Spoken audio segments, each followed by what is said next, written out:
Greater Mount Tabor. I'm Pastor Maurice Rudds, and this is my church. You're going to welcome me here.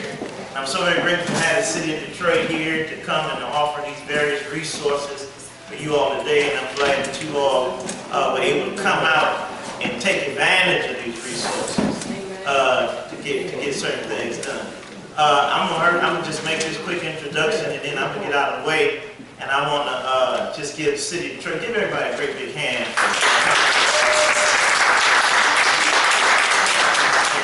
This is what we need more of. We need more community engagement, community involvement to get down to some real solutions.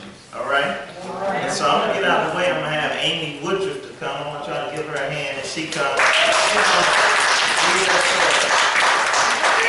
Good evening, everyone. And again, thank you so much for being here in this area. First and foremost, I wanted to remind each and every one of you that we're raffling off 2 pairs of Detroit Tigers tickets. Detroit Tigers tickets. So if you guys don't have a raffle ticket, you might want to stop over and get one at the table. And I just wanted to take a moment to announce the different city departments and teams here so you guys are aware of what's provided here. So we have John Trainer, which is our district inspector for DC. So there, thank you for being here. We have our Detroit Health Department. We have Karen Reporter Hospital here, she's working. We have the Office of the Assessors over here. And we have Environmental Control. We have Zero Waste Detroit, and then forget about you, Gail. And we have the Detroit Land Bank. And I also wanted to make sure you guys are aware, our district inspector, Ms. Nicola Cancel, who also helped us put this organization together. Alright, cool. So I'm going to go ahead and give it over to Rodney. He has a presentation for you guys. If you have any questions or comments or concerns, you can see us at the end. Give Rodney a hand. Give Rodney a big hand. Y'all keep on clapping. I'm pretty looking forward to this. But for the record, my associate is Rodney. My name is Rod Lickens. And I am the Community Relations Manager for the Detroit Land Bank Authority. It's good to see Jeremy Thomas over from the city's health department. I don't want you to applaud, I just want you to know he owes me $4.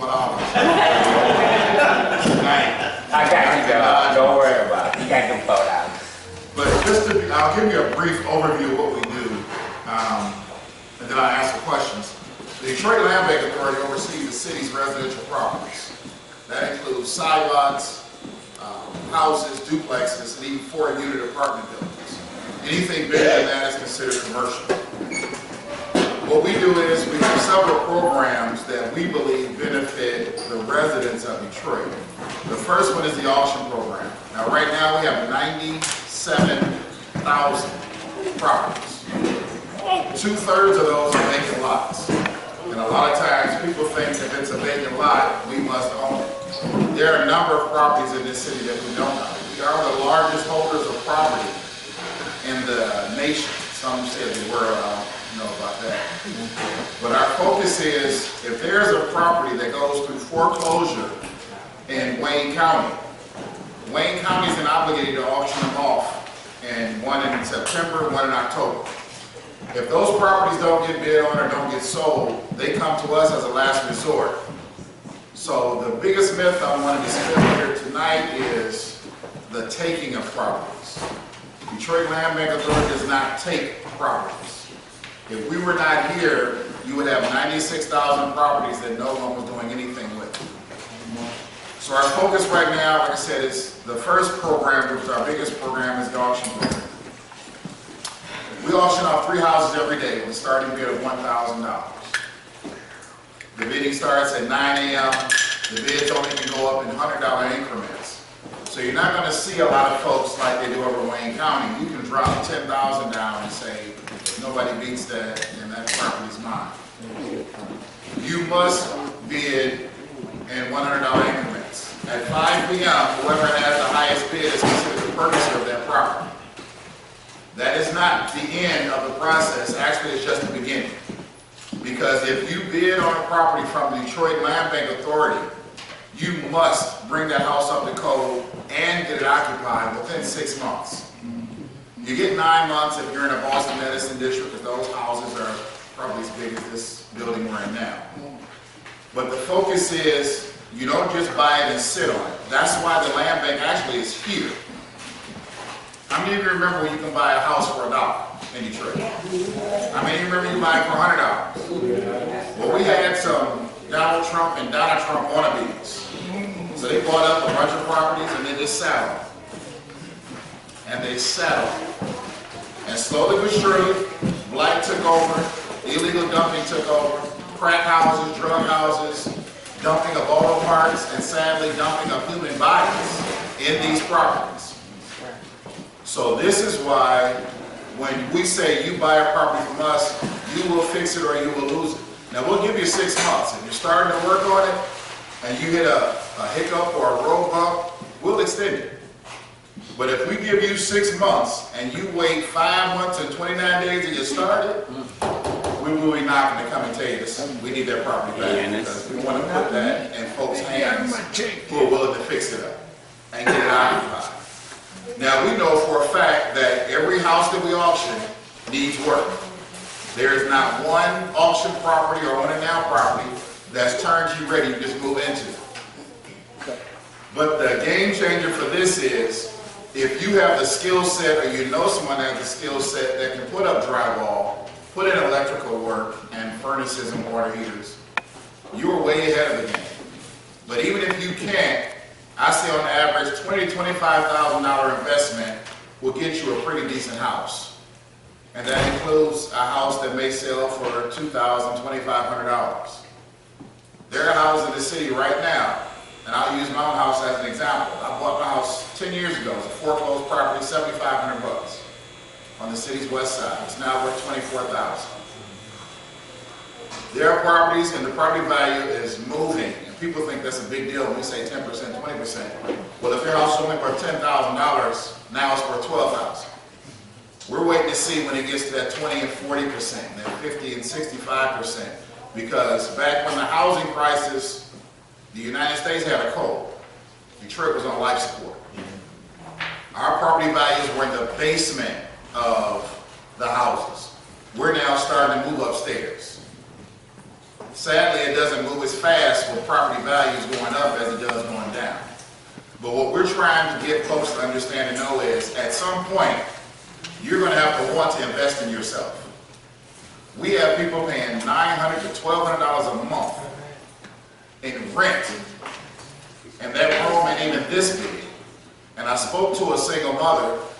She had a bucket right in the center of her kitchen, and there was a hole coming from upstairs. I said, why is that bucket there? Well, the bathroom leaks into the kitchen. I said, well, why don't you get that fixed? Well, I told the landlord, but he said, if I fix it, I got to raise your rent. And she was already paying about $700 something a month for this little hut that she was in. The other programs that we have is called the Own It Now program. If you're not big on bidding for 8 hours, you go to that page and look at those properties, you put in your best offer. Whoever starts that, whatever first bid we get, the clock starts ticking. What that means is in 72 hours, if you have the best bid, that house is yours. But now, again, the fund is not over, it's just beginning. You're required to fix it up and get it occupied. There's a certificate of occupancy that you must get within that time frame. We have the side lot program. Before this version of the Detroit Land Bank came along, the city used to sell 300 or 400 lots a year. We have had things that are called side lot fairs, where we go into each district and we sell the side lots that we've cleared. Before, you had to pay very different prices. This lot right here could be $400, the one right next to it $150, but all of our side lots are $100. If you're the property owner next to or adjacent to our lot and your property taxes are up to date, you can buy that lot for $100. We've sold 300 or 400 side lots at a side lot fair in 4 hours when it took that long in a year for the city to do it. We have now sold, and next month it'll be 3 years I've been there, over 7,000 side lots. And the reason we call it side lots and not vacant lots is because you must be next to it. 95% of the properties that we own, the lots, that next door neighbors are already taken care of. They're cutting the grass because they know we can't get out there and cut it every 2 weeks like you may do yours. They're shoveling the snow because we don't have the mechanism or the money to afford to shovel the snow every winter. So if you've been taking care of that lot and you're next to it, you're giving preference over anybody else if you're looking to buy that lot. Now, it's a first come, first serve. If you're thinking about buying it on Tuesday and it's been on for sale since Monday, you don't want to wait till Friday because we have seen people buy those lots as quickly as they become available. Our focus is, and while we ask that you continue to cut the grass and shovel the snow. Now, we have seen, if you drive around, there are some vacant lots that someone has created playscapes for their children and grandchildren because the rec center or the park is too far away, or you got grown men shooting basketball when they should let the kids play. There are folks that have put in floral and produce gardens. Some neighbors have even split the lot. Now, we can only sell the lot to one person, but if you and your neighbor want to divide that up, you just go down to Wayne County or the city assessor, and they'll walk you through how to divide the lot. But our focus is putting all of these properties back into productive use. We have some other programs that we're working with. We're trying to work with those who, we have a lot of good tenants and good landlords in this city. We also have a lot of slumlords. We have folks that have collected rent for years and never paid the taxes. In Wayne County, if you're behind or delinquent 3 consecutive years on your property taxes, the foreclosure proceedings start. So can you imagine paying someone 3 years in rent, and then they get a knock on the door, and it's the Wayne County Sheriff saying it's time for you to go, this house is no longer yours, and they'll say, well, no, I've got a lease. And I'm like, well, yeah, you've been paying your rent, but the landlord hasn't been paying his taxes. So we have a pilot program called the Occupy program. If you're in that house and you show that you were the tenant at the time of the foreclosure, we're going to take you and put you in a home buyer workshop. We're going to transform you from a tenant to a homeowner. We're going to try to sell you that house for at most maybe $1,000, $2,000. You're going to set up a bank account. If your property taxes are $1,200, or if the house property taxes, let's say $1,200 a year, you're going to need to put $100 a month into that bank account. Because our focus is, somebody answer your phone. Y'all hear that? Who y'all playing around? But you want to make sure, we want to make sure you're not taking on more than you can handle. Because for those of you that are property owners in this house, there's no landlord to call when the house is in your name. You're the landlord. You pay the water bill. You fix the leaky pipe. You cut the grass. You shovel the snow. Now, there are some people that don't want that, and they just ask, can you give me a little time? I will move and go someplace where someone does that for me. We're like, fine, we'll set up a time frame, da-da-da-da. But at the end of the day, that tenant did nothing wrong. They have receipts for all their rent. They've had receipts for utilities that they paid. But the landlord chose to basically play them for a fool, keep taking money. We've had houses, and because we auction 3 houses every day on our website, we look on eBay, we'll find 10 or 15 of our houses on eBay. And people are bidding on them because it's such a low price, they figure, oh, I'm about to get a house for $4 grand and da-da-da. And that person has paid their money, they looking for the keys, and there are no keys to be had, but the money's already been sent, and these folks are gone. We had a single mom, we showed up at her door, she paid the February month rent on the 1st, we showed up on the 12th. We said, this house belongs to the land bank. There was no running water and no furnace and water heater in there anyway. She said, yeah, but I need to stay here because I don't have a place to da-da-da. She real said so, and I got a lease. And she said, well, this man gave me the keys. I said, well, give me 20 minutes, I go to Home Depot, I can make keys for this house. He said, but it's got electrical service. We walked to the back of the house, it's the illegal hookup. I That's a fire waiting to happen for her and her child. Now, we were able to find them housing, but we try to tell folks, if something that good sounds that good, you need to do your investigations. Because so many people did walkaways and because the county has so many foreclosures, we have a lot of vacant houses that people are going in and they just go, like I said, I can go to Home Depot, buy a lock for the doors, and then you would think that I own it, I'm giving you the keys. We got folks that climb up that pole and do their little hookup, and now you got electricity. At night, they turn the water on. So everything looks like it's a reliable house, but it's all fraud.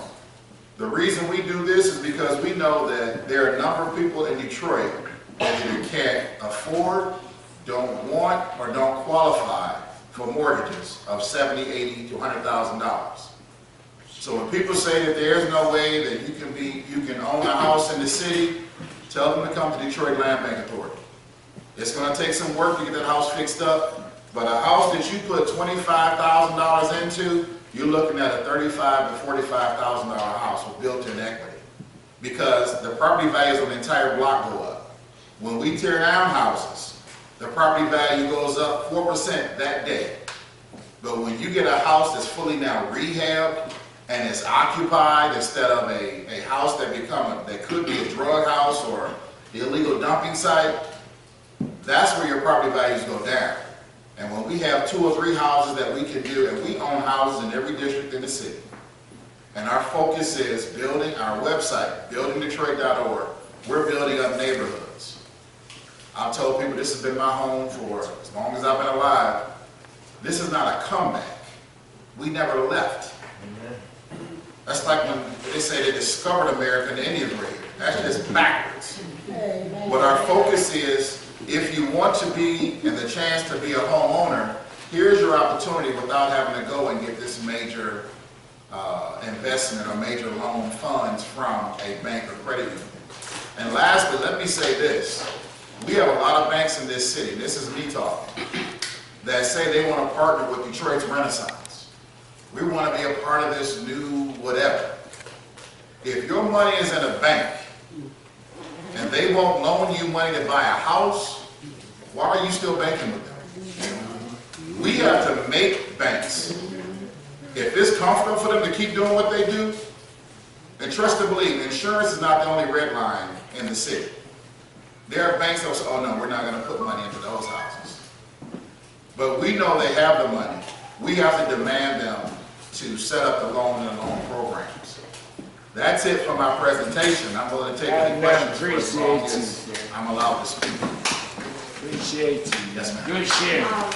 Good The share. house that I live next to, I live next to a lot, and we maintain it, just like you say, there's a huge dead tree right in the middle of the lot. Now, it's gonna be expensive to have that tree removed. Yes. And so if I buy the lot, $100, that's my responsibility. Yes. As being part of the land bank in the city, how can I get that tree removed so that I can buy that lot? And then right next to that lot is a house that just burned. So if the porch is falling in, it's a hazard. My little grandkids play in the lot, they play football, they throw the ball. So Well, let me tell you this, and I'll let everybody know. Right after that big massive storm we had, and my power was out for 8 days. I forgot when it was, but it snowed the day the power actually came on. We had a lot of, like I said, we own 97,000 properties. 2/3 of those are vacant lots. So we had a lot of trees come down. Before, because trees were not that big of an issue, the contractors, they get $1,500 to bring one tree down. You get another $1,000 to cut it up and take it away. So one tree was actually costing us $2,500. There was never a big budget for tree removal, so there have been trees that have fallen down. We're going to leave them there. And I'm not trying to be brash about it and say we don't care. If we spent the money that we have to prep the houses to be sold and put that into trees, we would never auction houses. We wouldn't have the dollars to clean them out and those kind of things. Starting July 1st is the new fiscal year. I don't know the exact numbers, but we're demanding that they be much lower, the bids for removing trees. But right now, if the tree, if it's dead, the only way it's going to be removed is if it is already fallen. I mean, moved if it's already fallen, or if it's about to fall. Because we had a lot of trees fell over on properties, fell over on power lines, and we even worked out where DTE was coming out, taking care of some of the trees. But the fact of the matter is, we just did not have a budget to handle all the requests for trees. So what we've been doing is, if the tree is down and not on someone's property, we move it down on our property. And it doesn't, that's not a cost, they just send somebody out to like move it and lay it down. Well, part of it is down, but part of it is still standing. Yeah, so what we can do afterwards, and just so you know, I'll be here. I really don't want to get into specific properties because I'd have to look that up. And if you each have an individual property, I can make note of that and take that back to the office. But if a tree is standing on there, dead or alive, it's going to remain there. If it's leaning or about to fall, we can send an inspector out and try to at least cut it where they may not be able to remove the whole tree, but cut off that part that's leaning. Because the focus is not to cause it to do any more damage. But yeah, that's something we've been working on, especially this year, right after that big power outage that we had. Sir, Yes, ma'am. Mr. Jenkins. Come on, sir. What would be your advice? I was at a meeting and some people were talking about, like, they wanted to buy a lot, and it's the impervious space with the water fees, and they said they had bought a lot, now they have to pay all these water fees for their water bill. So what would be your suggestion with that? In terms of... Well, again, that would depend on the lot. When you say impervious, It's cement. That's yeah, what I'm- there's the lots that we have, none of them are cemented over. Okay. That owner did that. We removed the house, our house was gone, and now it's a vacant lot. If you keep that lot and don't put concrete or asphalt over there, you don't have to worry about drainage fees. They said they wouldn't have never bought it, they wouldn't be charged during the drainage fee. So that's why I was saying that. Well, the thing is, before you decide to pave over anything, you first need to find out what the zoning rules call. Because you must leave a space, green space there. Okay. And I don't know what the percentage is. Okay. But we've had folks that bought 2 lots and put in a full court basketball court. And now they're freaking out because they said, we didn't tell them. Well, we didn't go say, put up, and it was illegal because they didn't get zoning for that. Oh, okay. Because you're putting a recreational piece of equipment there as opposed to, you can put in a playscape. But 2 lots, I can have that like from this wall going farther than this room for a full court. And they chose to do that, and then they want to gripe because now they're getting this crazy water bill. Okay. If you have a majority of green space, meaning dirt, grass, plants, whatever, you should be okay. You won't see a change. But the more asphalt, the more concrete, even when you see, people used to complain about churches putting down a bunch of gravel. Well, that saved them money instead of putting down cement or asphalt, because the water can still go into the ground. We have a lot of old pipes in this city. Some have been around since the city been around, over 100 years. So the focus is, if we could at least, and this is the water department, and I'm preaching their speech, they better pay me for it. But the water, the less water that goes into the sewers, that saves it from, you see that big hole in Fraser? Yeah. And they had to tear down a couple of houses because the pipes collapsed. We have pipes far older than even before Fraser was a city. So this is why they're doing this now, and they've got some other things they're doing. They asked us years ago to disconnect your downspout because it started backing up into people's houses and all those kinds of things. Let the water run. They've been offering rain barrels to some folks and other types of, you can catch the water and utilize it for your grass later. But yeah, we have to keep them to be able to absorb as much water as we can, because if they don't, you're going to see those street floods and those kinds of things. Yes, sir. Sir, I have neighbors that if my sister got a house, somebody come in there, can I lock that place up? Can I lock the house up? Somebody's sleeping in bed in there, and I got permission. You give, if that's our house, you give me the address, we'll take care of that. We don't ask anyone to, hold on, no, after we're done. But the focus is to make sure the house is secure. If That's someone's right. in there, we don't want Somebody to, sleeping there. right, so we don't want to lock them in there. But but give me the address after this and we'll have somebody check it out. Yes, sir. Any other questions? Yes, sir. So in terms of organizations who want to become community partners, so say for instance, an organization was created in 1930 like a church like this, and they don't have a traditional 501c3 letter, but they do have all the other accoutrement to the application. So they have the letter of recommendation from their council person or their district city council rep, and they have, of course, the application figured out and everything like that. What can they do to get that process going in the right direction without that traditional 501c3 letter? What can they do? Yes. Absolutely.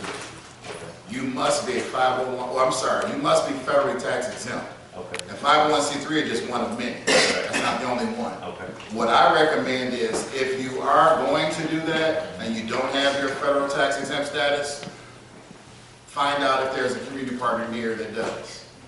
On our website, you go to the community partner program. That's something I didn't talk about. The community partner program is set up for faith-based nonprofits. They don't have to be both, but you have to be a nonprofit. The focus is nonprofits. First of all, they're already been here for a while, like you were saying. Some not as long as that, but it could be a recent nonprofit. But the focus is, if they sign up to become, and we verify what they say is true, they then can go out and buy properties more than just one or two to develop, or more than just 2 or 3 lots next door, because they have the dollars. Now, we've had churches, and I know the Bible says we walk by faith, not by sight. But we got some churches come in with visions like this, and budgets like this. But the Lord said he would slow down. You can't. He ain't gonna get in that. I'm not gonna fight religion with you. We need to follow these rules. And what I always say, the Bible also says decent and in order. So we want to keep these things moving. We don't want you to take on this, and if you only have this, that means we're going to come and take stuff back, and then we got a whole big mess going on. But if you can fix up, and we had a church, I think they're up to about 15 houses now. They rehabbed them. They put the members of the congregation who had those skills to work. They put the members in the church that was paying $800, $900, they put them through a home buyer workshop. Now they're homeowners. And please, just because your cousin has a hammer and a saw does not make him a contractor. Please get somebody that's trained and licensed. You would not believe the horror stories we've heard. You go in the house and you put your hand on the pole and the pole's falling over. You turn on the light switch, you got water running. And I'm doing this humorously, but we've also seen where somebody turned something on and almost caught a fire inside the wall. They smelled something burning, didn't know where it's coming from. We also had a lady gave a man $3,600. She ain't seen hell of the money since. See, if you're licensed and you're bonded, you're going to know about the work they've done in the past. You're going to make sure they're licensed with the city and the state. And you're going to make sure wherever they go, you can get them. You can't go take Ray and them to court. I don't care what you do. Even if you win. You know, what's his last name? I think it was Ray. All right, you go home. And this is the reality, and this is what I'm talking about. When I was a kid, somebody called me ignorant. When I was real small, came home crying. My mother told me the word simply means you don't know. Wasn't that you were dumb, but you're slow, you didn't know. We have folks, when NACA was here, this big lender that's based in Boston, they came here and they had 300 or 400 people every weekend showing up at their little workshops. I met the founder and he heard me do my presentation. He said, Raj, you know that just over the past 2 months the people come in, less than a third had bank accounts. They go and pay $25 to the check cashing place, $30 to the liquor store to cash a check. And those folks love to see them come. And they'd rather get a loan with this crazy interest at a loan-to-go place, or whatever you want to call it, than trying to get their credit established and go to a bank. Because those things won't establish your credit. But if you miss a payment, they will destroy it. And like I said, I'm all for free enterprise, but not when you're taking advantage of the people that look like me. And when I go in these places, I don't see the suburbanites coming into these stores. I see Detroiters going in because they feel that's all they got. I see them renting whatever they can because they think that's all they have. This is a true game changer in this city. And we talk about gentrification. The best way to beat gentrification, own your property. You can't be taken out if you got that deed. If somebody does it, you got grounds for a crazy lawsuit. And lastly, they're about to build a new bridge, and the mayor just announced in Delray the way they're going to work with the people being displaced and all that. That's what you want done, because those are homeowners. If they were tenants, the landlord would say, okay, get out. You got 30 days. Okay. So we have to be more mindful of when people say that, oh, the developer's going, I don't have a way to take part, buy some land, buy some properties. Don't buy outside of your budget, but you want to own, because that is your piece, and that's something you can pass down. You don't want to pass down debt. You have no idea the amount of young men I talk to that's driving the Escalade, parking in their mama's driveway. I see the young ladies with the red bottom shoes and the $2,000 purse, but nothing in it, because they can't afford to put something in there. We got to be mindful of that. We're paying $100, $200, $300 for hairstyles and fingernails, but we're also paying $800, $900 in rent.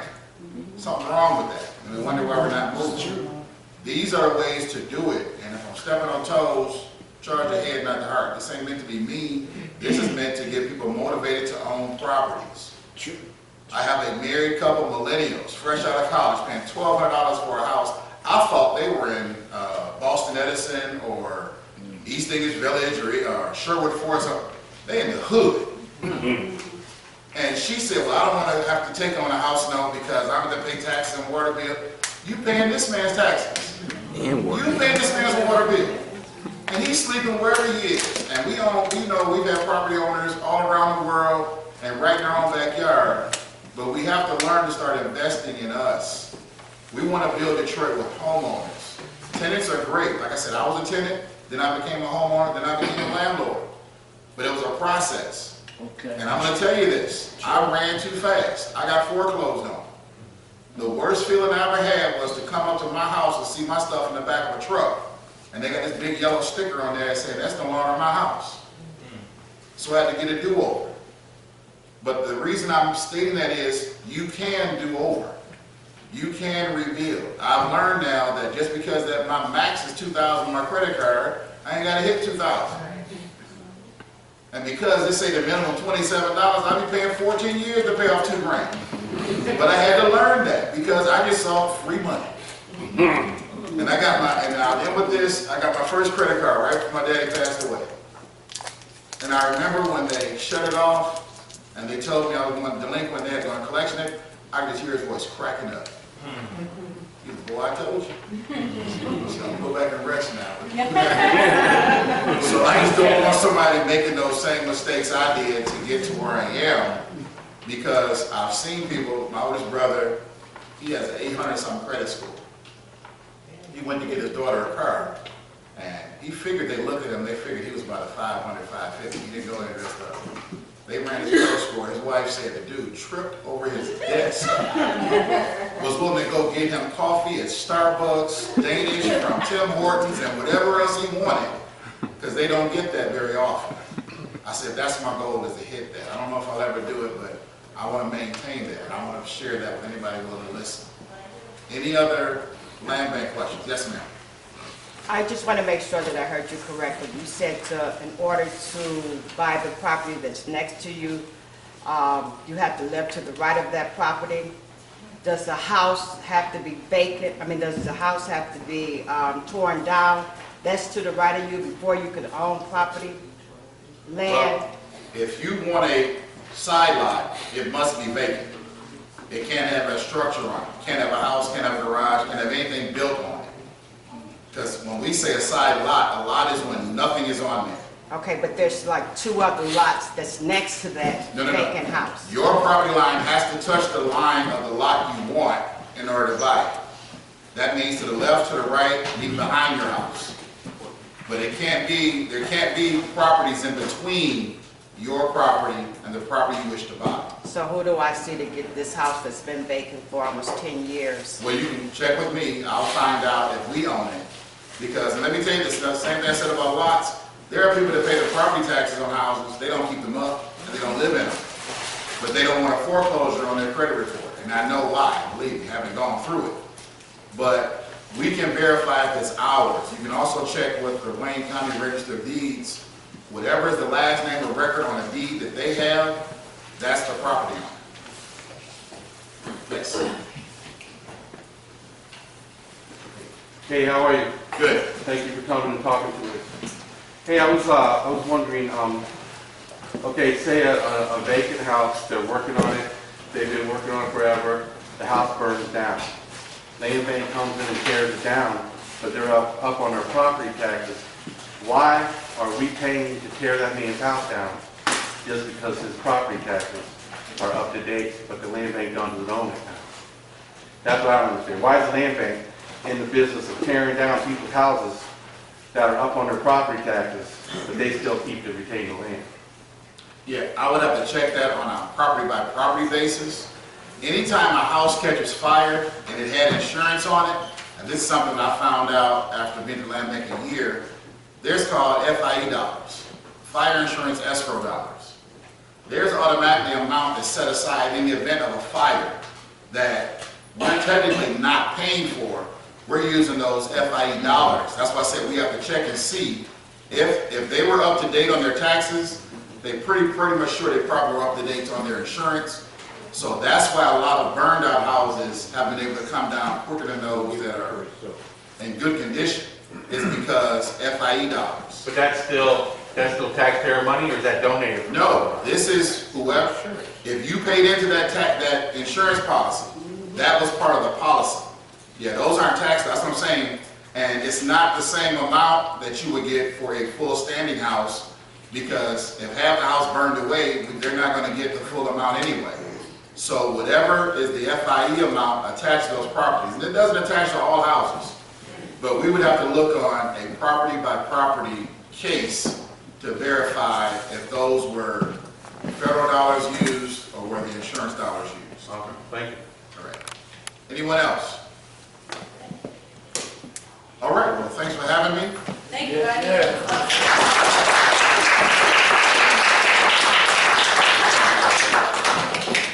All right, cool. So for you guys that came in a little late, we do have a sign-in sheet. We want to make sure you guys get a raffle ticket, because we'll be raffling off 2 pair of Detroit Tigers tickets. And I wanted to also apologize and make way. We have a representative here from Councilwoman Raquel Lopez's office, Karina Odom, is in the building. So definitely she's a resource here for you guys as well. So also just a shout out, here in the back we have our block captain, block club sign-up sheet. So that's where all the magic all begins. I encourage you guys, if you don't have a block club established, become interested in doing so. And even if you're not ready now, take the information with you. We have the health department, Henry Ford Health System. We have John Trainer here, which is our district inspector. Ms. Council, which is our district manager. And then we have environmental control, of course, Detroit Land Bank, the Office of Assessors. Then we have Galen here with Zero Waste Detroit. So I definitely encourage you guys to take opportunity of all the information here.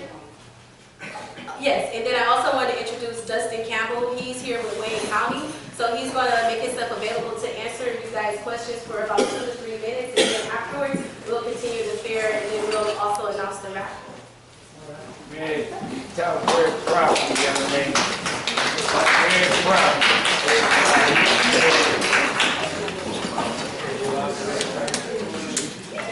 Good evening, everyone. How y'all doing? I was getting ready to say, I see 2 spectacular young men in the audience, but I see Reverend Rudds in the front here.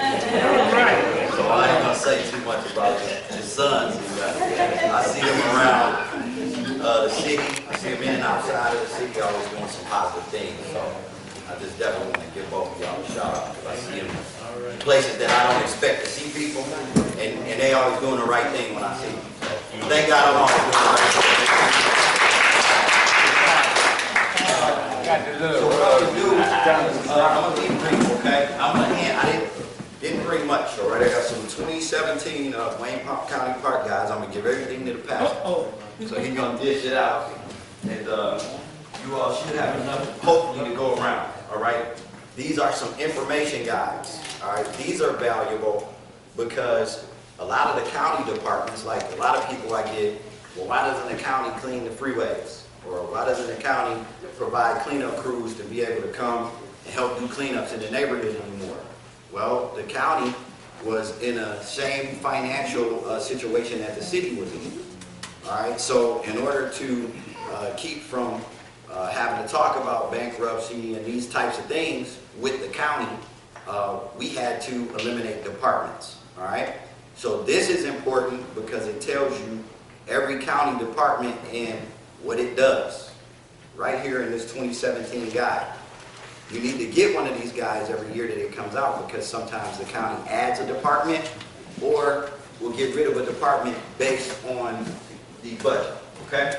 Yes, sir. So that's that piece. These are also citizens guides. All right? These go a little more in depth about the information, and it also tells which commissioners sit on what committees, what they're responsible for, so you know who to go to when you have a county need or concern. All right? So make sure you get one of these as well. And if you need more, you most certainly can call the office, and I will be more than happy to get more out to you. These are calendars. Some of you guys got them in the mail. Some of you may not have seen these before. These are really, really nice calendars. Every day has a fact about Detroit history or African American history. All right? So, Yes. excuse me, did I hear something? I said, yes, sir. Yes, sir. So, make sure you get one of these. These will be coming around as well. Okay? Got it right here. Okay, so now that's the county information that I have to give. I am Dustin Campbell from Commissioner Alicia Bell's office. Commissioner Alicia Bell is the vice chair of the Wayne County Commission. So that means she's second in charge, okay? And she is your direct commissioner. So if you have issues, she's who you go to, all right? So oftentimes, when we get questions or concerns in our office, we're able to resolve them quickly because of her experience, and then everyone else in our office, their experience as well too, okay? So, any questions or concerns in regards to the county and county issues? One more thing I want to say before I field the questions, all right? If you have not gotten an opportunity to go downtown and enter into a payment agreement for owning your property, and you may be behind, because a lot of people are embarrassed to do that, all right? But what you don't know is, like, people that you see on TV, like some people that be on TV, let it rip, all that. Some of those folks' houses are in foreclosure, all right? They go downtown, they're on plans, payment plans. So I'm saying that to say, don't you be embarrassed. Don't you wait till the 9th hour. Go down here now. Mr. Sabri is a great treasurer.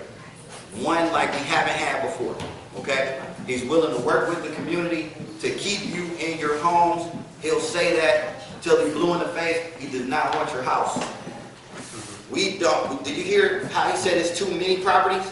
Now listen, we get so many properties, it spill over to them, right? So they got the Detroit properties. We have Wayne County. Think about that. We got Wayne County, okay? The whole entire county, Redford, Livonia, all that, okay? So we don't want your home, but we do want you to get downtown and get on a payment plan if that's what you need, all right? Mr. Sabri was able to go to Lansing and even get the like the penalties, the late penalties reduced from like 16% to 4%, something like that, all right? But 6%, all right? But the brother's been doing great work. He's a people person, so don't be scared to go down there. Don't be afraid to tell someone to go get help either, okay? All right, now I'm ready to take some questions. In the back, sir. You be ahead of your hand up first, then we're going to come right here. Okay, my question is concerning taxes for senior citizens. Okay. Say people that have been paying their taxes for over 50 years. Yes, sir. Isn't there something that can put them into an exempt status to alleviate that? Yes, sir. what you want to do is go down and talk to the gentleman that I was just mentioning, Mr. Eric Sabri. You can go down because, you know, if you've been in Detroit 50 years or whatever the case may be, at one point in time you was making a lot of money, and if you're a senior now, your money is fixed income, right?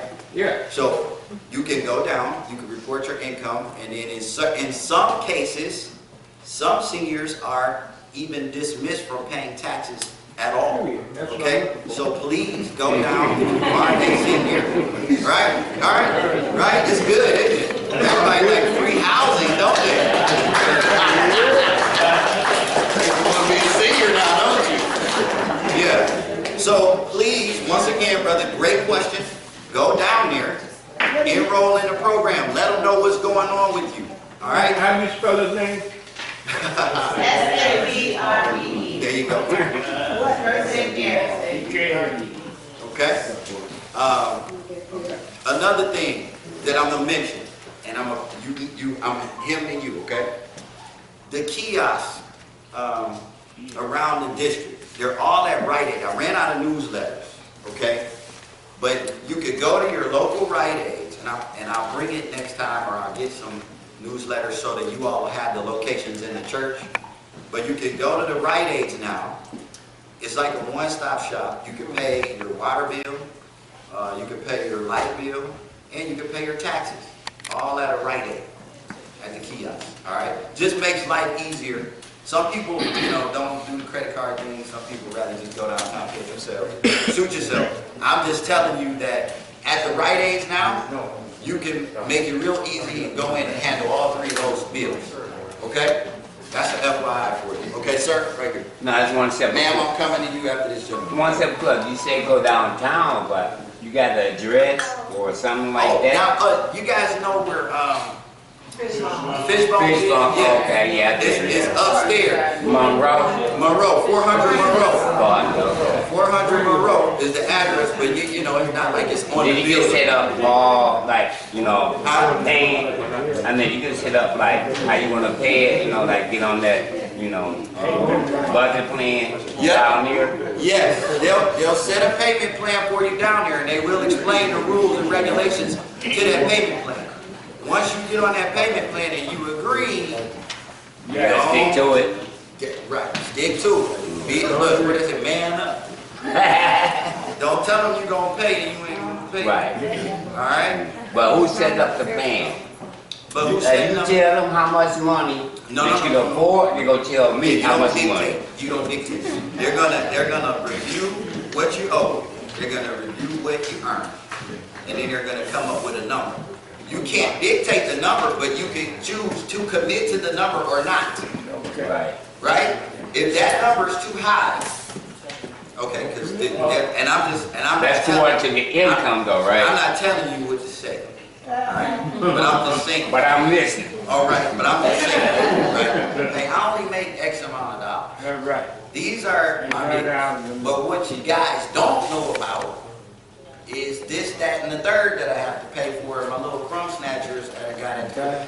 I don't know what you're going to use, right? But there's going to be certain bills that you show them, right? And then, if they come up with a number that you feel is a little too high for you, right, you need to explain why you can't.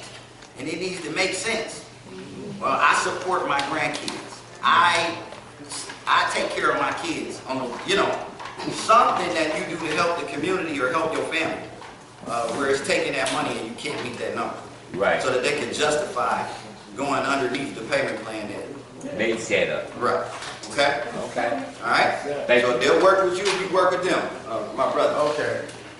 I'm on a payment plan. Okay. But it don't seem like it's knocking the numbers down. Every time I go to that kiosk, it's like the same numbers there. You know what I'm saying? And I support everybody under my roof. Yeah. And I'm just looking like it's like 1,396. I put that 175 in. Next time I pay it is that 175 in. You know what I'm saying? That's what it's looking like. So I don't want to wake up one day and, you know, they put my stuff out. I got you. I'm going to tell you this. One thing for sure. As long as you stick to that payment plan, they're not going to put your stuff out. That's number one. Number two, if you feel like it's not, I really want you to go down there and talk to Mr. Sabri. Like, go to the window and be like, hey, you know, Mr. Campbell came to my neighborhood and he's like, asked for Eric Sabri. Tell him that at the window. So they're gonna know you mean business right there. How can I help you, sir? You know, I'm paying this taxes, I'm on the payment plan, I haven't missed a payment, but I'm feeling as if this is not bringing my payment down. Can I sit with someone and we go over these figures so that I can have some assurance? So that I can feel better when I go home and go to sleep at night. It's like, hell, I need to look at that kiosk number, I'm like, oh God, I can't sleep. I don't like paying the computer. Anybody I can't talk to, I don't like. So, I mean, you know, I don't like the computers. His name is Eric what? Sabri. Sabri. Yeah, he's your Wayne County treasurer, okay? That young lady over here, I said, I'm coming to you next. I am going to another area. I'm talking about the school. Yes, ma'am. There's a school on Livernois in West Chicago. Okay. The city or somebody has come over and torn down the fences and all the recreation facilities for the children. Yeah. Nobody's saying anything as to what's supposed to happen to that building. I'd like to know if there's a place that we can go to find out what they're going to do with the school. Okay. Tear it down. Now, unfortunately, now that is not a county issue. That is a DPS and a city issue. But it's in the county. Wait a minute. You said, but it's in the county. Yeah. Okay. This is another thing. Let me just a real quick education, right? A lot of people don't understand the different roles. That's why I gave you that citizen guide. All right, I'm an expert. I didn't work for the state. I didn't work for the city. I didn't work for the county and the feds. So I understand the inner workings and where they all meet and they're all different. That's where a lot of times the frustration comes from, right? Did you know that certain portions of roads, the same street now, right? Same street.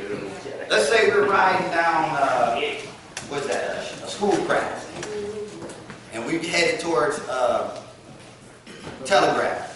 Did you know that certain parts of the road, like between like Southfield Freeway and Greenfield, that's the city road, right? But when you cross over Southfield Freeway between Southfield to 96, where you can get on 96, that's the county responsibility. So a lot of people don't even understand that it's county roads, it's state roads, right? It's city roads, okay? That's why they can tell, that's why our streets look like they do, a lot of them, because the county and the city can say, well, I'm not paying for that, you pay for it. And we say, no, you pay for it. And they say, no, you pay for it. And then it's just another pothole. Sinkhole. Okay?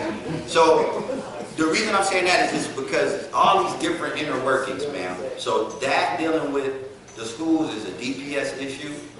And I'll get you somebody you can talk to about it. Okay. Okay? And I'm trying to think of the school though. It's used to be Roosevelt. right here, right next door. Never know how Chicago. I got you. 3 blocks each. I got you now. Yeah. At one time, it was outreach with this Chester guy. Sheffield. Okay. They had outreach thing, alternative school. But we never reached out. Don't get me started. I'm still at work. Yes, ma'am.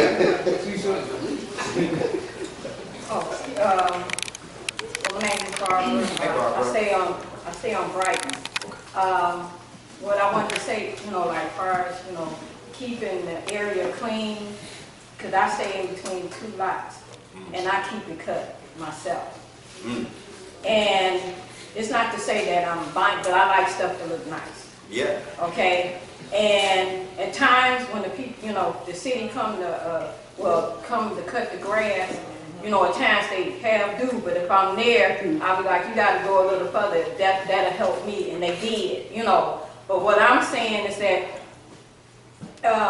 everybody trying to keep their streets clean, and that's what I want that for, like every street, because sometimes, I can start cutting my grass, and then everybody cutting their grass in my area. Oh yeah. And that'd be like, okay, I'm starting cutting grass, and everybody, they start cutting their grass, cleaning up their area. Yeah. But I'm, too, and you know, like saying the stuff that's been passed out, you know, stuff came this way. I want, you know, like, to find out stuff I need to find out to keep areas clean, because I'm the kind of person, you know, something is messy, I gotta clean it up. Okay. You know, and I want the information that you passed out, I want to get, you know, the information. No problem, Ms. And Barber. that's basically, you know, I just, you know, areas to be clean, you know. And we need It's not, that ain't really much to ask for. Hey. You know, if people, you know, like our neighbors, you know, on my street, they, you know, they keep their yards up,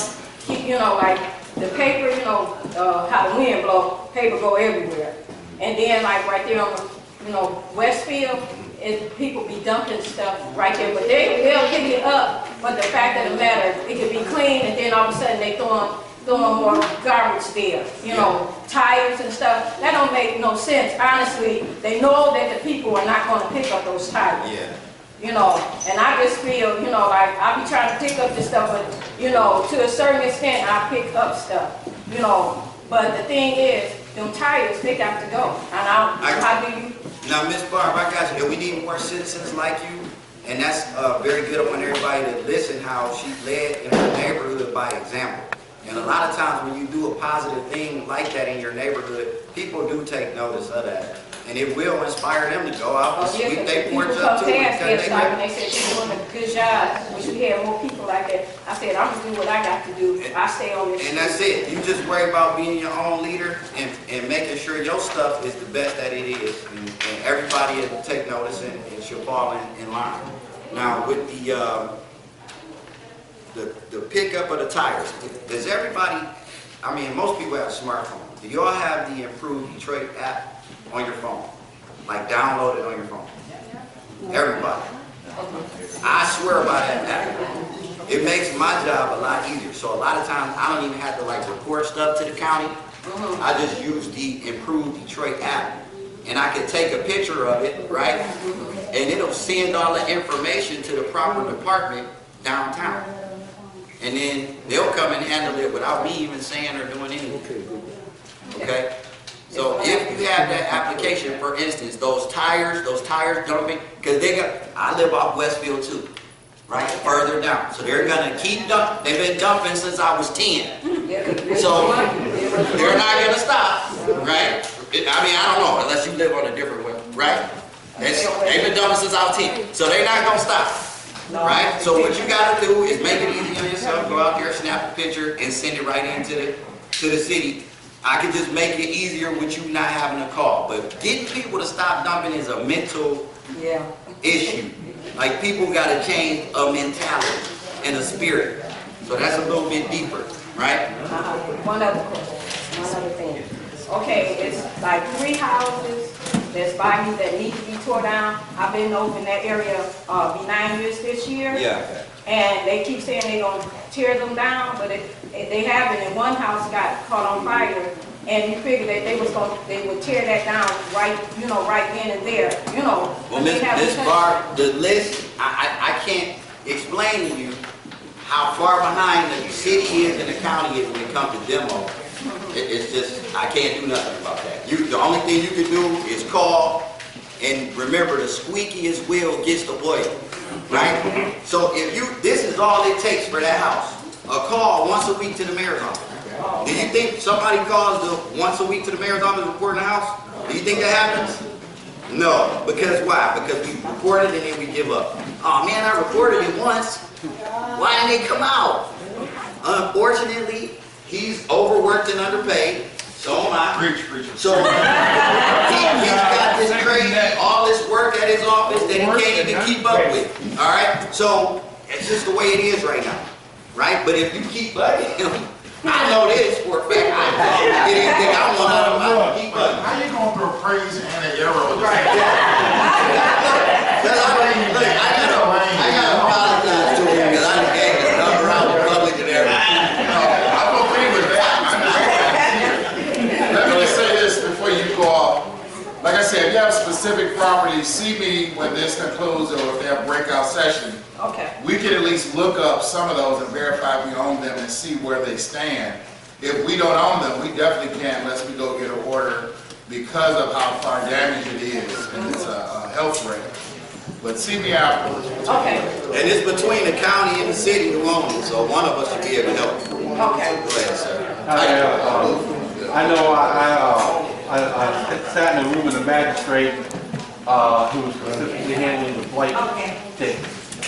And in her case, cases like hers, people dump on lots that they're taking care of or lots they even own.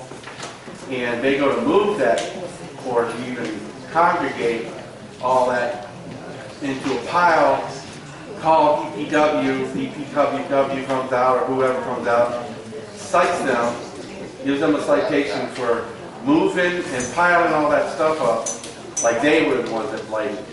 I see And what you're she saying. lost. No, I That see. woman lost that case. I definitely see what you're saying. It's very So don't much. touch it. Call someone and have them come out and deal with it. Yeah, as soon as you look, like if you own a lot and you know, as soon as you see somebody dumped on it, call it and report. That's a crime. Call and report the crime. Then that way you got, hey, you know, if the ticket people come out try to ticket you, hey, I reported this. The police got it. It's documented. This is a crime, right? You guys are supposed to be coming out to pick this up, not ticket me, right? And then the only other thing I can say is you know, just use your cameras. Click away. You see license plates. If you see a pickup truck, I mean, driving around the neighborhood with nothing but a bunch of crap in the back, you already know what they're going to do. Now you can't say where they going, but you know what they about to do, right? It's 12 at night. What you doing? It's 1 in the morning. Right? And it's always the lights loud. You can tell they got the loud pipes or something like that. Couldn't get their muffler fixed. Now, calling the police, is calling the police good enough for a report? I'm telling you, that's very hard for them to like move on because they're not that bad. You can report it like, hey, they're dumping at this time in this area. They're dumping at this time in this area, right? If they start to develop a pattern like that. And then you get a report. Yeah.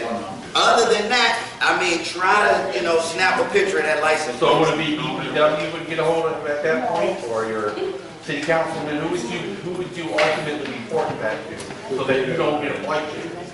Here, let me cut in with this, because I know people getting kind of antsy now. Here's the thing you need to do, and I'm sure Neef will understand when I say this. If you see illegal dumping, get as much info as you can. You do not have an S on your chest, so don't run out there like you saw the guy on TV. He does that, and he's okay with doing that. But if you decide you're going to clean that up, yeah, you will get a ticket if you just move it up.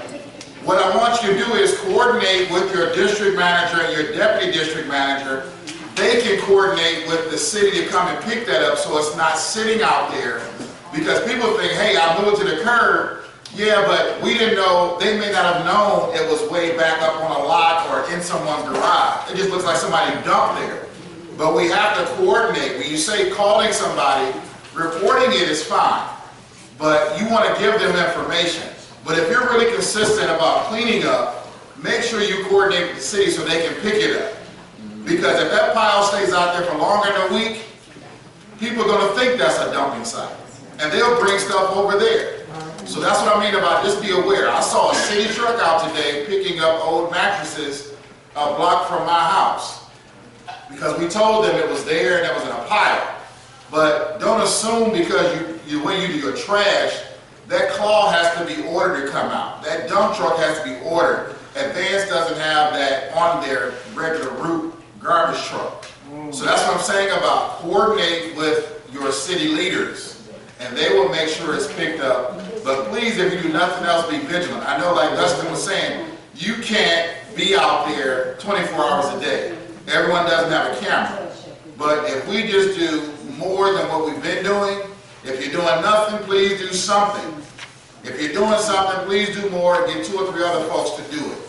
Because if we wait on the city, the police, now we know where we are as far as overworked and underpaid. We still don't have full capacity for police. So if you're going to wonder, are they going to take a call or respond to illegal dumping or an illegal stabbing, do the math.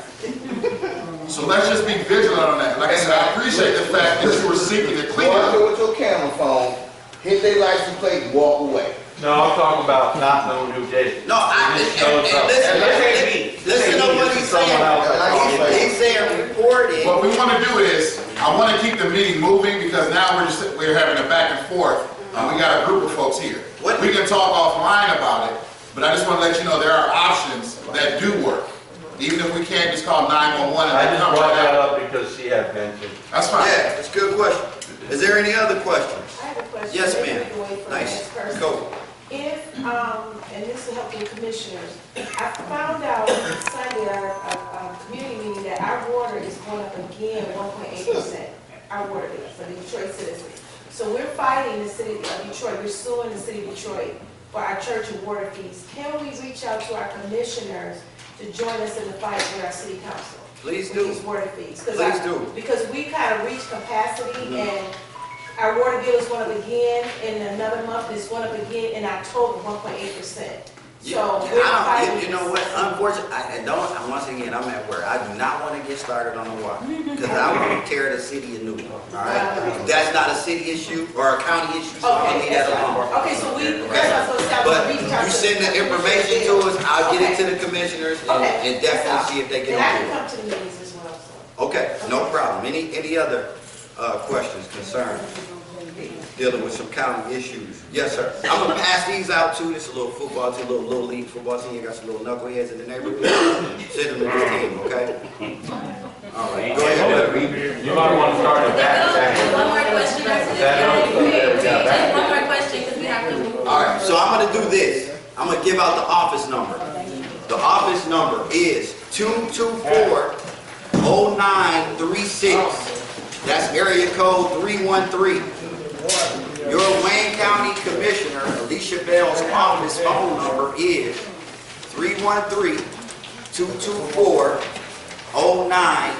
313-224-0936.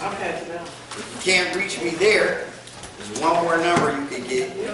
It's 313-522-7997.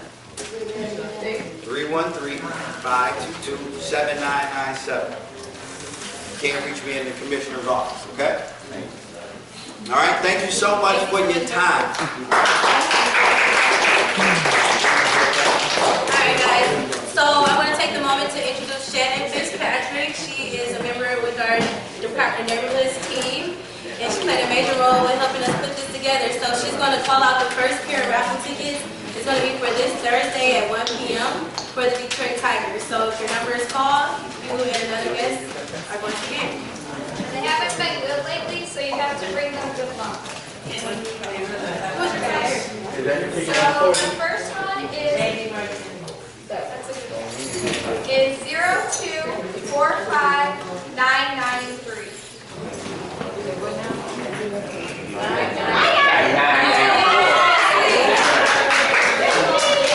You get to see your tiger. Okay, one more. Cool. Is 0246013.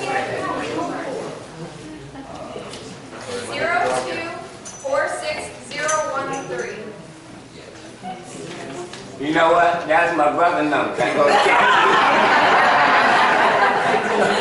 Where is that? Okay, we'll do one more. Okay, so 0246009. Yeah, that's.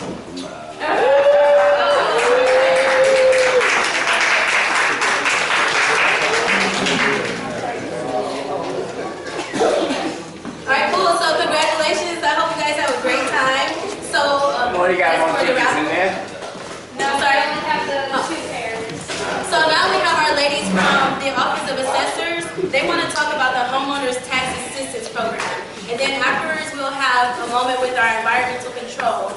And then I would like for you guys also to not forget to stop at the municipal ID stationed there. I hear that you get great discounts if you have that ID card with you in some places. So, yeah, have fun and welcome, ladies. I want to laugh it. Sit down, y'all, they laugh. My name is Audrey Cole, and I work in the office of the assessor. And this is Yvette Childress. She's also my colleague. We're here to do a presentation. This is actually we understand that time is up. We asked everybody to get out of here, so we just want to make it brief and just talk about the homeowners property tax assistance program. A couple of years ago, it used to be called the poverty program, but the mayor thought it was too harsh of a word, so we kind of brainstormed and we reinvented this new name, HPTAP, Homeowners Property Tax Assistance Program, for individuals who are struggling with paying their taxes. Now, as one of the gentlemen mentioned earlier, Eric Sabri does not want your property, so we're here to assist you to keep you in your property. So you know anyone who's struggling, we have cards, so you can also feel free to call the office. Where that card at? They're up here. You can up here, come and get one. I'll get it. You must think I was joking. Now, as you know, current taxes, the July 2017 property taxes are going to all due with the first half being through August. Let me interrupt real quickly. I know that we need to get out of here, but if you can wait till the end, we're not going anywhere, so the stuff can be handed out and passed out. But it's kind of disrespectful when someone's talking and we're walking around, we're talking. I appreciate the respect I received. I want that to be reciprocated to everybody here. They're not going to be before you long, but please listen, because these are the things that we need to hear about, and we can't afford to advertise on TV and radio. So we prefer to come into the community to do what we do. Thanks. Appreciate it. Hey, Ron, as you know, property taxes for the current year are going to fall due August the 15th. With the first half being due August the 15th and the second half due the following year. However, we only maintain your current taxes on our roll for 1 year. After that, if they're not paid by February the 28th of the following year, they're going to roll over to the county, and that's going to also add interest and penalties. So if you're eligible for the hardship program, if you find yourself eligible, we have a process by which is income-based. So it's based on the number of household members. Well, all we need for you to do is gather up all of your expenses, all the things that you pay, light bill, gas bill, phone bill, car bill, whatever, and just, there's a packet that you will come down, you can call and request it, and we'll mail it out to you, or you can come down from 804 in the Coleman Young Municipal Center, and you can pick up the packet. Now, there used to be a time where we only received them 3 times a year. That's the March, July, December board review. Now we're seeing them all year long. They're reviewed all year. So if anybody have any questions or interested in the program, feel free to see us or give us a call, and I'm going to turn it over to Ms. Yvette to give you a little bit more information. And with that application that you submitted, some people feel perhaps they don't meet necessarily the income guidelines. However, it's based on number in your household, and say if you had extenuating circumstances such as excessive medical bills, all those type of things can be taken into consideration. Because again, just to piggyback off the previous conversation, the city, the county, we don't want your property. We want to keep homeowners that keeps the city beautiful, people maintain instead of turning over to rentals. So are there any other questions? And the only thing that you will be responsible for, if you are granted the hardship program, you'll be entitled to half of the solid waste fee. That is something that you will be responsible for. That would be the only thing if you're granted the exemption. We have full and partial. You have to apply every year. Hey, Ben, I think you helped me with something. I appreciate you. You probably don't remember. But I have a question. Where can I write, I'm protesting under my property taxes because emergency manager, and I know you don't have anything to do with this, emergency manager put at least $300 on our property tax. So I did come down to the assessor's office. Should I write in my memo paying under protest? Do I need to go to the Michigan Tax Tribunal office? Because I have been down there. I know you helped me with something, I don't remember. But I want to know, where can I take the next step? If you have to go to the state or... That would probably be the state. The state, the Michigan Tax Tribunal. Right. The tax tribunal would deal with the value of the property, not something that was... See, what you're talking about is something that was added to the bill, part of the tax rate. That's something totally different. That would be under the emergency manager, and that would be under the state's purview. Okay, thank you. She ain't got to excuse me. No, you had, where do you get the application to apply for this from? You gotta go down there, Call our office, we'll mail you one out. of these cards? That's fine. There's a general number, but that's our number personally. Or you can come down to the 04 and you'll call me and and our hours of operation is from 8 to 4:30. All right, thank you. Is there someone within the assessor's office that assists residents in completing the application? Yes, we have our board review committee, and they assist taxpayers that's found in room 1230 on the 12th floor. Once they get that application, it's a committee, they're always there to be able to assist unless you're on, take a break or vacation, but typically there's someone there that can assist with filling out the application. Any other questions? Is the application in Spanish? Is it available in Spanish? For my Not at this time. Something Can we they may get help take. in room, that 12th floor room? Pardon me? Will there be someone who can help them in that room if they go there? Yes. Okay. If they need assistance, they will. Any more questions? Thank you for your time.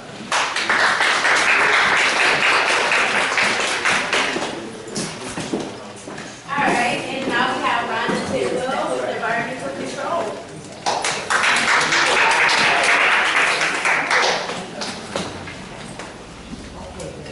This is everybody that came out.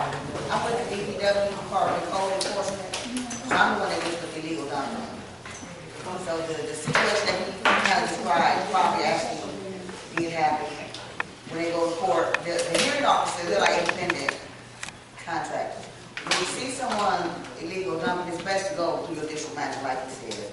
Call them, let them know what's going on. They'll determine that my superintendent knows what's going on. And that's a good way to get it picked up without anybody receiving a ticket. Anytime you put debris on someone else's property, it's illegal dumping. The vacant lots, the abandoned houses, the city ordinance states that everybody is responsible for their property. It doesn't really say, you know, okay, well, if you're 80, that makes you exempt, or, you know, if you have young kids, it makes you exempt. It's all how you call the complaint in. If someone dumps on you when you call it in, make sure you let the clerical staff know that you're the one calling in that got dumped on. Because if you don't get that information, you come out, we don't know. You're going to get a ticket. If it's a certain amount, under 10 cubic yards, we have to leave a notice to occupy. You can give you a chance to clean up. If it's 10 cubic yards or more, that's like automatic ticket. Unless you might come to the door and we have a conversation. You say, okay, well, I'm waiting on my dumpster, or my grandson going to move it later. Then, you know, we'll give you a chance. It's all about communication. Just, you know, let us know. I have some pamphlets over there. This is about the yard waste, which is April to December. And, you know, proper ways to package it. Because if you don't package it right, they won't pick it up. They'll call us, and you might get thrown. So all the departments are, we're all working together. This is about different drop-off sites for your bulk that the city has. It's over on the table. We also do door control. If you have a problem with rats on your property, give us a call. The number's on here. We will come out. Thank you. And another one over there, but just how to be a good neighbor. As far as, you know, not having your can out too early, don't leave it out too late. Keep your grass cut. Don't have a lot of debris, don't have no debris on your property. It's okay to have grills, patio furniture stacked up. You know, everything in your backyard is not solid waste, it's not garbage. But some neighbors just don't like the way, you know, you keep, might want to organize it a little better. If we get to complain about anything, we're coming out. So like I say, when you call your complaints in, make sure you give all the information you need. Do not call the police 911. That does no good. I've had legal tickets, double tickets that I've written, some I've won, some I haven't. And I know you live in these neighborhoods and nobody wants to come to court and point finger at their next door neighbor. Because you got to live next door to that person. And that's really the only way we can hold somebody accountable. Because the hearing officer, they don't do hearsay. Or, you know, stuff like that. So, that's another one. I have a question. Yes. What about the recycling bin? Is anybody Do you have any information about how the people in the community can get the recycling bin? That's Zero Waste Detroit. I'm sorry. Yes, you would stop and see Galen right there, the Zero Waste Detroit. Yeah. All right. I have a question. It's like, after they put it on this side, you know, and they put the stuff on the front yard, you know, like yes, you know, legal to do that. And I live between two houses, two lots. And everybody put their stuff right there on the street. You mean ball? Ball, yeah, yes. So that ain't right. No, you're supposed to put ball in front of your own home. Like I said before, anytime you put it on a property that you do not own, it's legal dumping. There's no way around it. That's illegal dumping. It's a lot. If somebody owns that lot, whether it's a land bank, a private owner, it's not your property. That's why it's not yours. And if you put it in front of your own home, it will get picked up. When you guys start putting stuff in front of vacant houses or vacant lots, start accumulating, advance and TPforhire is not supposed to pick up in front of vacant houses and lots. So that's how you end up with this big dump site that everybody work like they don't know where it came from. But everybody on the block put their stuff there. And it's very good to just keep on going by. Yeah, that's put it in front of your own home. It'll get picked up. You got a paper on that? For my, I need to give it to a couple of minutes. And there's a phone number as well. You can use the Improve Detroit app as well on your phone, or you can, you know, it's a number that you can call it for complaints in. Everybody's not, you know, computer or phone savvy like that. Yes, sir. Yeah, in our neighborhood, we have an issue with contradiction between parking space and space for our bins and our bulk pickup. Like what happens is people put their stuff out on the curb, and then people will either move it or park in front of it, then they can't access it. So what we're doing is we're moving stuff down to the no parking areas by the hydrants or the crosswalks or stuff like that. Now, how would that jive with putting stuff in front of your own home? If I've seen countless times when people can't get their stuff picked up. Well, I can't go in and consider it, parking in front of it and stuff. Any event that happens and it doesn't get picked up, you should call Rizzo or GFAO or advance. Keep communication going with them, let them know a car was out there. Can you come back and get my stuff? But once again, if somebody's car that we come along, there's a chance you're going to get a ticket. We don't know what happened. Because that's a long process. Sometimes it's out there 7 days. I mean, after you call. That's a winnable case for you. In the event that someone gets a ticket and you can prove that you've been in communication with, you know, with these people. I've been calling them, and you know, this and that. Okay. Those cases are winnable. Okay. You know, you just have to, I know that happens. They'll park in front of there, and they come within 2 weeks. And then by then, it could be some more stuff there. Yeah. Like, you just call them, get, okay, well, who am I speaking with? Maybe know the day and time. Because we can call advance and TFL, and we can see if you call them. We can, you know, we can do that. A lot of times people tell us that we call them like, no, we don't see people call like that today, so you know, the person being untruthful. So something else was that. So again, I'm just asking for the general public. I don't have that problem personally, but I'm just asking for all those in the room, so I know. And one other thing, we have an issue a lot here lately. I see with people leaving their cans at the curb. I don't remember that. We used to be like this like 10, 12 years ago. I don't remember that. So I don't know. Maybe it's because the homeowner gets the ticket, not the tenants.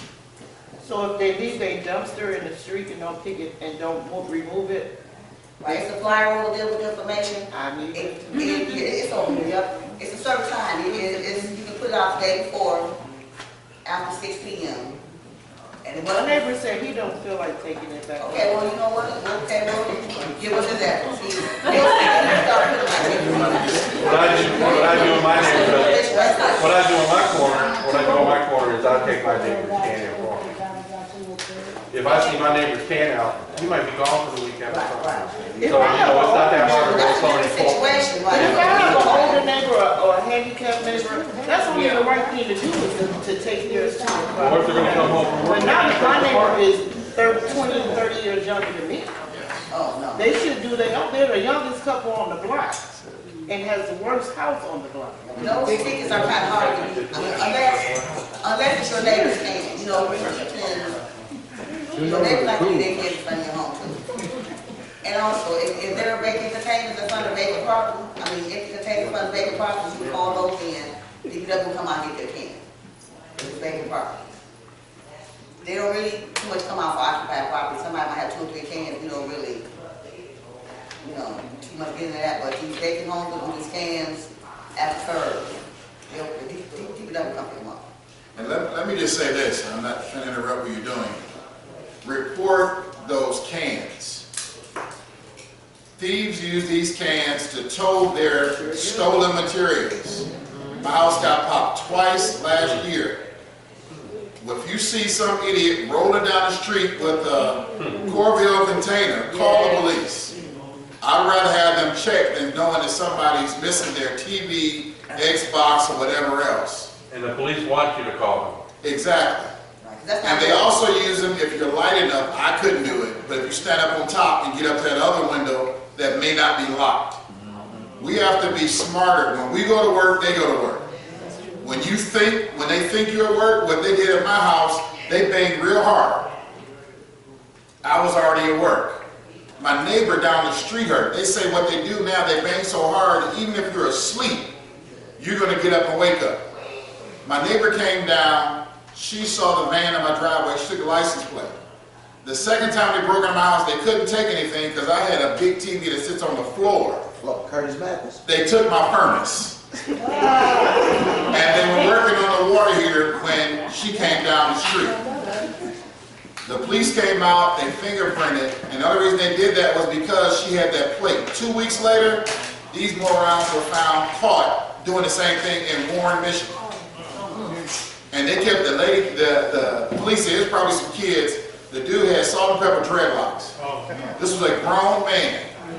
But what I'm saying is he was light enough to get on top of the garbage can, and they were smart enough to just move whatever they could. So you want to make sure that you move your stuff, because if people see that you leaving your garbage can out, they're thinking nobody's in that house, or they think somebody's lax. And if you lax enough to leave that out, you're going to be lax enough to leave a door open, they're going to be gone, and we're going to break in. So that's also just a safety measure as well. But we have to be better than those who are doing criminal activities. You see the commercial, doorbells that got cameras attached to them. This is what it's come to, like cameras in and outside the house. But we need to be vigilant. And I mean, like I said, it's great if you can help out your neighbor, and like you said, if they're senior citizen or physically challenged, great. But a 20-something, 30-something-year-old, they need a ticket to let them know playtime is over. Move your garbage can, or you're gonna pay us until you move. Thank you. I'm sorry, I have a question. Okay, one of my neighbors dumped some trash into the empty lot next to them. I called you guys, but the trash is still there. Do I have to wait until bulk for them to get it picked up, or if it's in that lot? Is it on the lot? It's right by, that piece of grass by the sidewalk. It's on the grass by the sidewalk and curb.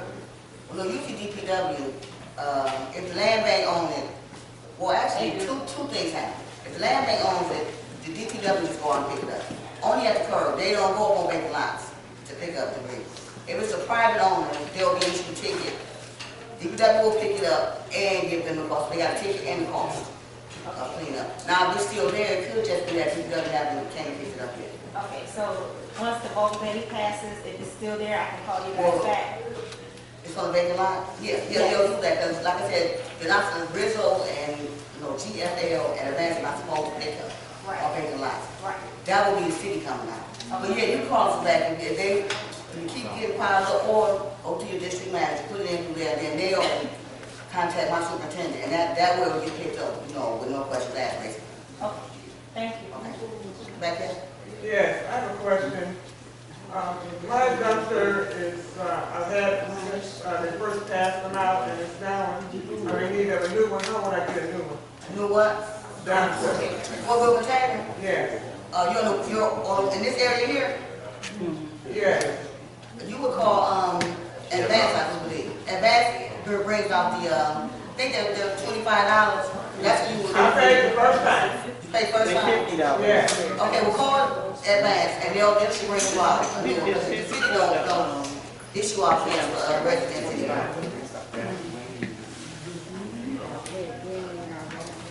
Thank you. Thank you.